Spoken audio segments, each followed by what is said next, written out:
Hi everyone, stock market analyst पे आपका बहुत बहुत स्वागत है। आज हम एक नया चीज़ शुरू करने वाले हैं, जो है हम सब्सक्राइबर रिक्वेस्ट के अनुसार चार्ट की एनालिसिस करेंगे। पहली चार्ट आपके लिए फ्री में एनालिसिस करेंगे और ये एनालिसिस सिर्फ आप ही के पास जाएगा। ये एक डेमो है तो हम यूट्यूब में डाल रहे हैं, लेकिन हम लोग खुद से कुछ स्टॉक्स कवर करेंगे। लेकिन आपको अगर कोई स्टॉक की स्पेसिफिक एडवाइस चाहिए तो आप हमें नीचे ईमेल कर सकते हैं और एक चार्ट एक स्टॉक तो हम आपको फ्री में एनालिसिस करके देंगे। अगर आपको एनालिसिस अच्छी लगे तो नेक्स्ट टाइम से हम आपसे कुछ कंसल्टेशन फ़ीस लेंगे। लेकिन उसके पहले आज की फ्री एनालिसिस हमारे सब्सक्राइबर कमल सक्सेना जी पूछे हैं कि मदरसन सुमी का नेक्स्ट एक्सपायरी तक क्या हो सकता है, तो ये डेमो एनालिसिस आपके लिए है। तो पहले ही हम लोग चार्ट मदरसन सुमी का खोल के रखें, आप देख सकते हैं। और इसमें हम देख पा रहे हैं कि ये एक लॉन्ग टाइम के चार्ट हम खोल दिए हैं, जिसमें हमको दिख रहा है कि मदरसन सुमी जो है 2009 से अप ट्रेंड में ही था और इसकी 2018 में इसकी टॉप लग गई और 2018 से ये एक डाउन ट्रेंड की स्टॉक बन गई थी, जिसमें बीच में एक रिकवरी की पैटर्न बन रही थी। लेकिन फिर कोरोना के वजह से इसने फिर एक नीचे मार दिया, जो सारे स्टॉक एक्सचेंज में मारे थे। लेकिन उसके बाद इसकी जो रिकवरी पैटर्न है वो काफ़ी अच्छी है। तो अभी ये थी इसकी लॉन्ग टाइम एनालिसिस की, इसकी एक लॉन्ग टर्म की ये अप ट्रेंड की स्टॉक है, लेकिन लास्ट 2 साल से ये डाउन ट्रेंड की है। ये गई इसकी लॉन्ग टर्म की एनालिसिस। अभी हम इसकी 1 घंटा का चार्ट लगा के कुछ देख लेते हैं दूसरे वाले शीट पे। और 1 घंटा का चार्ट में हम देख सकते हैं कि मदरसन सुमी में यहाँ पे एक बहुत बड़ी ब्रेकआउट हुई थी 92 रुपीज़ के आसपास, जिसकी टॉप लगभग 130 रुपये में लग गई थी। उसके बाद ये स्टॉक में करेक्शन आई, 2 महीना से ज़्यादा हो चुके हैं और ये स्टॉक एक रेंज के अंदर है। तो पहले ही हम लोग जो करने वाले हैं जो है एक रेंज लगा देते हैं। तो अभी आपको शायद रेंज से कुछ पता चल रहा है कि ये स्टॉक रेंज बाउंड है। और हम लोग जैसे बोलते हैं कि आपको अप ट्रेंड के स्टॉक में बाई करना है, डाउन ट्रेंड के स्टॉक में आपको सेल करना है और रेंज बाउंड स्टॉक में आपको कुछ नहीं करना है। तो जैसे आप देख पा रहे हैं कि ये एक रेंज बाउंड स्टॉक है। अभी रेंज के अंदर भी कभी कभी खेल होता है, कैसे होता है वो भी दिखा देते हैं। पहले हम रेंज के नीचे एक लेवल लगा देते हैं, जो लेवल है 108 रुपये। तो हम यहाँ पे इसको लगा दिए और रेंज के ऊपर वाले लेवल आती है 125 रुपये। तो हमको अगर कोई पोजीशन लेनी है तो ये जब रेंज को तोड़ के नीचे आ रही है, वहाँ पे हमको देखना है कि कितना नीचे जा सकती है। लेकिन वहाँ से अगर घूमने का कोई पैटर्न मिल रहा है, जैसे कि देखिए यहाँ पे इस रेड कैंडल को इसने 3 ग्रीन कैंडल में इसने रिवर्सल किया और इसमें इसकी 105 रुपये के प्राइस से इसने 106 रुपये 65 पैसे के आसपास या 106 रुपये 52 पैसे के आसपास इसने एक रिवर्सल की साइन दी। तो इस वाले कैंडल पे या इसकी ब्लू की जो ईएमए होती है, मतलब ये है आपकी 20 की ईएमए, इसके ऊपर आप इसको बाय कर सकते हैं पीछे के 3 कैंडल के कंफर्मेशन की बात की। हाँ, ये घूम गई है, यहाँ से नीचे आई थी, घूम गई है, लेकिन रेंज के अंदर फिर जा रही है। तो आप यहाँ पे इसकी बाइंग सिग्नल आ जाती है, जहाँ पे इसने ब्लू लाइन के ऊपर आती है, वहाँ पे आपका आता है एंट्री एरिया। ये आई आपकी एंट्री एरिया।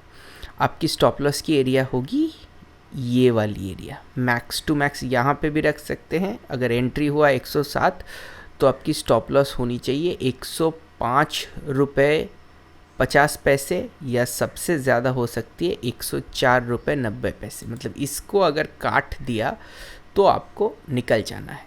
अभी आपने अगर यहीं पे लिया है तो आप इसको होल्ड कीजिए और देखते जाइए कि ये कहाँ तक जा रही है। लेकिन ये अगर फिर घूमने की कोशिश करे तो अगर आप तो अभी प्रॉफिट में हैं, यहाँ से अगर आप लिए हैं तो आप प्रॉफिट में हैं, अभी ये ऊपर जा रही है, घूम रही है, तो रेंज में ही इसको काट दीजिए। आपका प्रॉफिट आपको छोड़ के नहीं आना है। जब आप यहाँ पे ले रहे हैं तब यहीं से अगर घूम जाता है तो आपका स्टॉप लॉस हिट हो जाएगा। लेकिन अभी जब ये ऊपर चली गई है तो अभी आपका सौदा 107 रुपये में आपने लिया था, अभी चल रहा है 110 रुपये। ये 3 रुपये आपको मिल गया है। अगर वापस भी आ रहा है तो इस रेंज को काटने के बाद हम उस सौदे से निकल जाएंगे, क्योंकि हमें लॉस नहीं खाना है।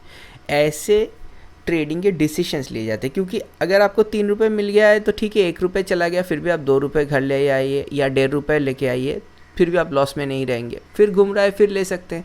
लेकिन ऐसे जब जैसे निकला है इसमें अच्छी मोमेंटम दिख रही है, और ये जो पैटर्न है ना, बड़ी बड़ी ग्रीन कैंडल बन रही है, छोटी छोटी रेड कैंडल बन रही है, ये पैटर्न अच्छी है, इसमें मोमेंटम भी है। तो इसकी अभी यहाँ से अगर आप लिए हैं तो अगर आपको एक्सपायरी तक जाना है तो आप क्या लिए हैं? अगर आप स्टॉक लिए हैं तो सही है, अगर आप फ्यूचर या ऑप्शन में काम कर रहे हैं तो फ्यूचर सही है, लेकिन मुझे नहीं लग रहा है ऐसे स्टॉक में ऑप्शन में काम करना चाहिए, क्योंकि उसमें ज़्यादा रिस्क हो जाता है। अगर आप फ्यूचर का लॉट लिए हैं तो ठीक है, आपको इस रेंज के एंड तक आपका मैक्सिमम आपका आना चाहिए। अगर रेंज के टॉप तक पहुंच जाती है तो मुझे लग रहा है वहाँ पे काट देना चाहिए, क्योंकि वहाँ से एक बार घूमेगी।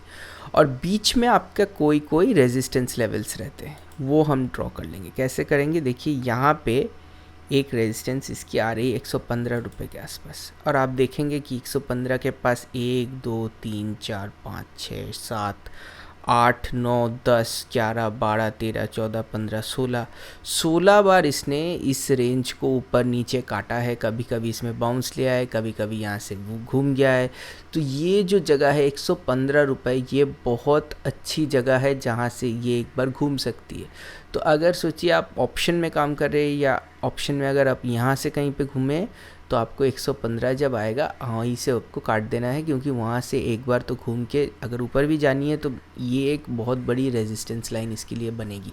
एकदम सीधी काट के ऊपर चली गई तो अलग बात है, लेकिन यहाँ पे रुक रही है या कुछ कर रही है, आपका फ्यूचर है, आप होल्ड कर सकते हैं, आपके पास ऑप्शन है तो वहीं पर काट देना, प्रॉफिट घर ले आना बेहतर है, क्योंकि आप एक्सपायरी के आसपास हैं।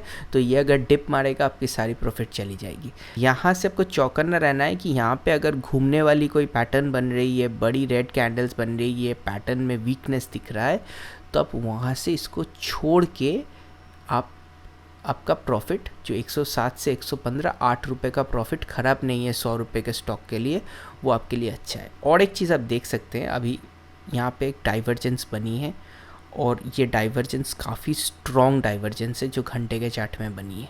तो ये जो डाइवर्जेंस बनी है ये यहीं से बन रही थी, यहाँ पे जो इसकी बॉटम, इसकी डबल बॉटम लग गई है, तो इसमें बहुत अच्छी डाइवर्जेंस भी है। और स्टॉक यहाँ पे काफ़ी ओवरसोल्ड हो गई थी, 20 की RSI भी इसने लगा दी थी। तो इसमें RSI में और MACD डाइवर्जेंस दोनों में बहुत बड़े डाइवर्जेंस बने हैं, जिसके बाद स्टॉक बहुत ज़्यादा उछलती है। तो इसीलिए अभी अगर आप स्टॉक में हैं तो बने रहिए। 115 के आसपास अगर घूम रहा है तो वहाँ पे ये होगा आपका फर्स्ट टारगेट, और अगर गैप अप होके ज़्यादा ज़ोर से निकल रहा है, मोमेंटम है और 115 को काट देता है, तो उसके बाद आपका नेक्स्ट टारगेट होगा ये 120 वाला एरिया, और फाइनल टारगेट होगा आपका 125 वाला एरिया। लेकिन मुझे लग रहा है 125 के ऊपर आपको ग्रीड नहीं दिखानी है, आपने जहाँ से लिया है प्रॉफिट बुक करके निकल जाना है। तो ये रहा मदरसन सुमी का शॉर्ट टर्म की एनालिसिस। आपको हम लॉन्ग टर्म में बता दिए कि ये स्टॉक पहले तो अप ट्रेंड का ही था और एक अच्छी कंपनी भी है।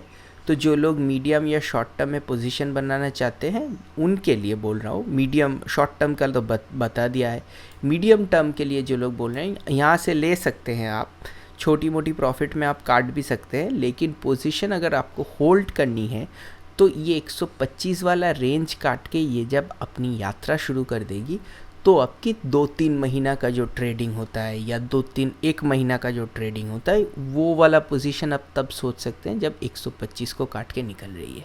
जो छोटे टाइम फ्रेम के प्लेयर्स हैं उनको दिख रहा है कि यहाँ पे बहुत बड़ी डाइवर्जेंस बनी है RSI में भी और MACD डाइवर्जेंस में भी। स्टॉक अपनी रेंज के बॉटम में है, तो ऐसे स्टॉक जब रेंज के बॉटम में आते हैं ऐसे डाइवर्जेंस बना के एक बार रेंज के टॉप के आसपास तो जाते ही हैं, लेकिन एक्सपायरी तक जाएगा कि नहीं वो कोई बता नहीं सकता।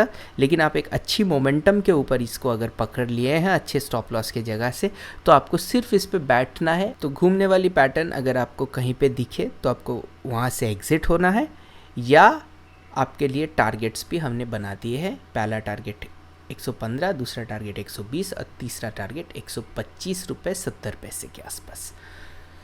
तो यही रहा आज के एनालिसिस। अगर आपको अच्छी लगी है ज़रूर सब्सक्राइब कीजिए। अगर आप नए सब्सक्राइबर है, पुराने सब्सक्राइबर है, तो एक लाइक मार के शेयर कर दीजिएगा। और अगर आपको कोई चार्ट की एनालिसिस करवानी है तो आप नीचे ईमेल में लिख सकते हैं या कमेंट पे लिख सकते हैं।